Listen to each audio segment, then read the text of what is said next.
Segundo ano A, B e C, bom dia, paz e saúde para todos.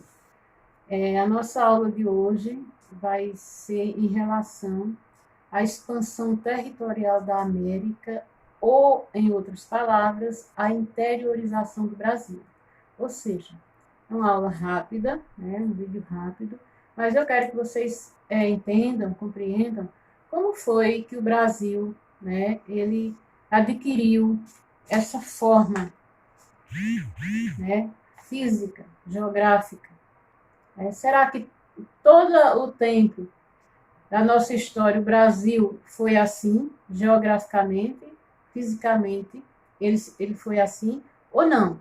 Lógico que não. O Brasil, houve uma época da nossa história que o Brasil era isso aqui. Veja bem, essa parte aqui que você está vendo, que eu chamo de orelhinha, né?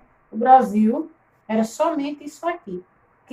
O que é que determinava que o Brasil, geograficamente, era somente essa parte aqui?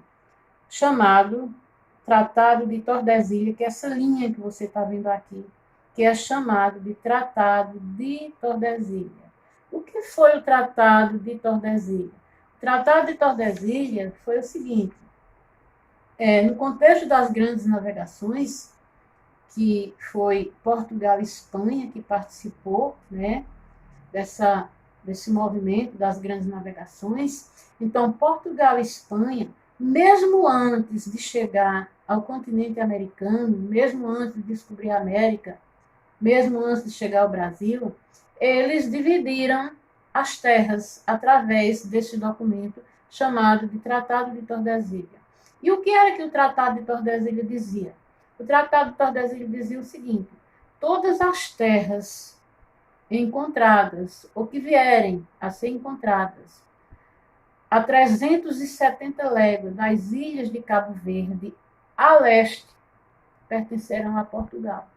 Todas as terras encontradas, ou que vierem a ser encontradas, a 370 léguas a oeste das ilhas de Cabo Verde, essas terras pertencerão à Espanha. Então, de acordo com o Tratado de Tordesilhas, quando os portugueses chegaram aqui, eles verificaram que o Brasil, né, que não era Brasil naquele contexto ainda, né, era as terras encontradas, pertencia a eles, pertencia a Portugal, certo? Então, estou lembrando isso a você, né, para você entender, né, que o Brasil, né, logo com a chegada dos portugueses aqui, quando, por muitos anos de colonização, o Brasil era isso aqui, porque era o litoral, né? Logicamente, eles chegavam pelo litoral e ficavam no litoral, e essas terras aqui, pelo Tratado de Tordesilhas, era o Brasil. Então, aconteceu fatos, né, que mudou esse contexto. O que eu vou falar a você agora foi fatos que quebrou esta linha aqui, né, quebrou, e fez com que o Brasil, o contexto geográfico, territorial, crescesse, né, tomasse outra figuração, que no caso é essa aqui, né, o Brasil é hoje isso aqui. Então vamos ver. Que fatores foram esses que contribuíram? Né? A pecuária, por exemplo, foi um fator, certo? A pecuária e a agricultura, de uma certa forma. Porque você está lembrado nas aulas anteriores, com a produção do açúcar, quando os portugueses chegaram aqui, quando eles implantaram a cana-de-açúcar no Brasil, o ciclo do açúcar, o que interessava a eles era o plantio de cana, eles praticamente não se interessavam por outras coisas. Mas surgiu algumas pessoas interessadas na pecuária, surgiu pessoas, né, interessadas na agricultura, principalmente. Tinha que haver a chamada agricultura de subsistência, né, se produzia produtos para a sobrevivência da colônia, e a pecuária subsidiária também, né? Mas acontece que o rei de Portugal, que mandava aqui na colônia, ele não admitia a criação de gado no litoral, porque, segundo o gado estragava a terra, o gado não dava lucro, até porque eles queriam lucro. Era lucro que interessava a eles, e o gado não dava lucro. Então, algumas pessoas que se interessaram pela pecuária tiveram, né, que quebrar a linha de Tordesilha e se dirigir para o interior do Nordeste, para o sul do Brasil, e lá implantar a pecuária. Tanto que aqui no Nordeste, as primeiras fazendas, né, de gado foram desenvolvidas às margens do Rio São Francisco. É tanto que é normal você ver em alguns livros, em alguns sites, o Rio São Francisco ser chamado de Rio dos Currais. Também é conhecido como Rio dos Currais. Por quê? Porque as primeiras fazendas de gado foram desenvolvidas às margens do Rio São Francisco. Então, a pecuária foi um fator que contribuiu para quebrar, né, a linha de Tordesilha. Outro fator que contribuiu foi as missões jesuíticas, né? Ou seja, a gente já viu em aulas anteriores a chegada, a vinda dos padres jesuítas aqui no Brasil.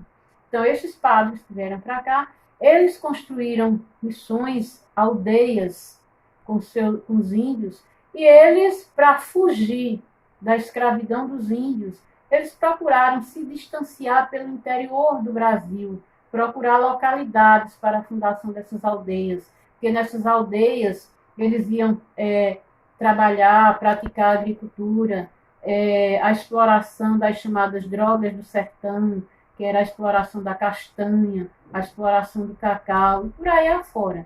Então, as missões jesuíticas também quebraram a linha de Tordesilha, se interiorizaram, certo?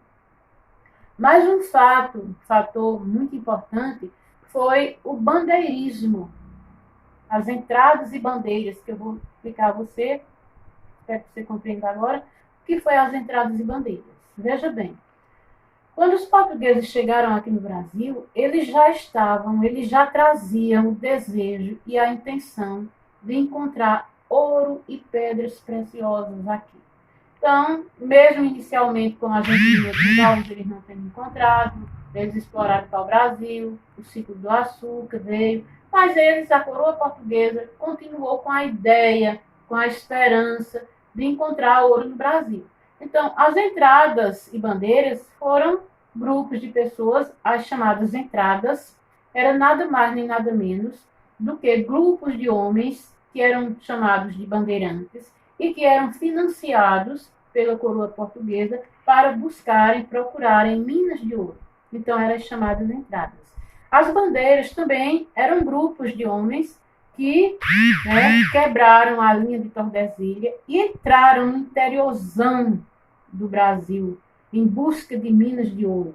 Mas essas bandeiras, elas vão se distinguir, se diferenciar das entradas, que as entradas eram financiadas pela coroa portuguesa e a finalidade dessas entradas era somente buscar minas de ouro. Já as bandeiras, elas se dividiam, elas tinham finalidades e objetivos diferentes. Por exemplo, as bandeiras de apresamento, essas bandeiras de apresamento eram grupos de homens, né, chamados de bandeirante, e eram chamados de bandeira porque cada grupo tinha sua bandeira, era como um time de futebol, eram diferenciados pela bandeira, né?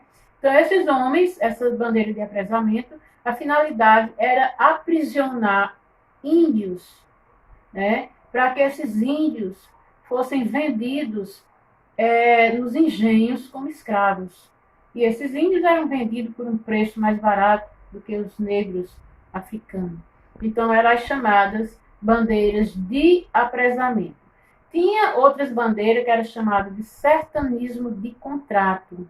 O que eram essas bandeiras chamadas de sertanismo de contrato? Eram grupos de homens que eram contratados, especialmente pelos senhores de engenho, para buscarem, né, para aprisionarem escravos fujões, especialmente para buscarem escravos nos quilombos, certo? Para destruírem os quilombos e trazerem esses escravos de volta para os engenhos. Tanto que um bandeirante vai se destacar, né, vai aparecer na história, esse bandeirante chamado de Jorge Velho, certo? Esse bandeirante, ele é quem vai destruir o Quilombo dos Palmares, certo? Então, ele vai se destacar na história, né? Domingos Jorge Velho, ele é visto na história como foi ele quem destruiu o famoso, um dos mais famosos quilombos da história, que foi o Quilombo de Palmares. Então, o sertanismo de contrato tinha esta finalidade. Aí tinha outra bandeira, que era chamada bandeira prospecta, ou bandeira de prospecção. Qual era a finalidade dessas bandeiras prospectas, ou bandeiras de prospecção? Era buscar ouro, né? É tanto que essas buscas, essas bandeiras de prospecção, no século XVII, vai descobrir as primeiras minas de ouro no Brasil, tá certo? Então, esses fatores, veja bem, a pecuária, a agricultura de subsistência, as missões jesuíticas, as entradas e bandeiras, foram fatores que contribuíram para quebrar esta linha de Tordesilha, quebra e se ocorre a interiorização do Brasil, tá certo? Mas não só foram isso que fizeram com que o Brasil adquirisse essa forma aqui, certo? Foram também outros tratados, depois do Tratado de Tordesilha, outros tratados foram assinados. Por exemplo, o Tratado de Utrecht, né, houve 2 tratados de Utrecht, um foi assinado em 1713 e o outro em 1715. Houve o Tratado de Madrid, que foi assinado em 1750. Houve o Tratado de Santo Ildefonso, que foi assinado em 1777. E, por fim, houve o Tratado de Badajoz, que foi assinado em 1801.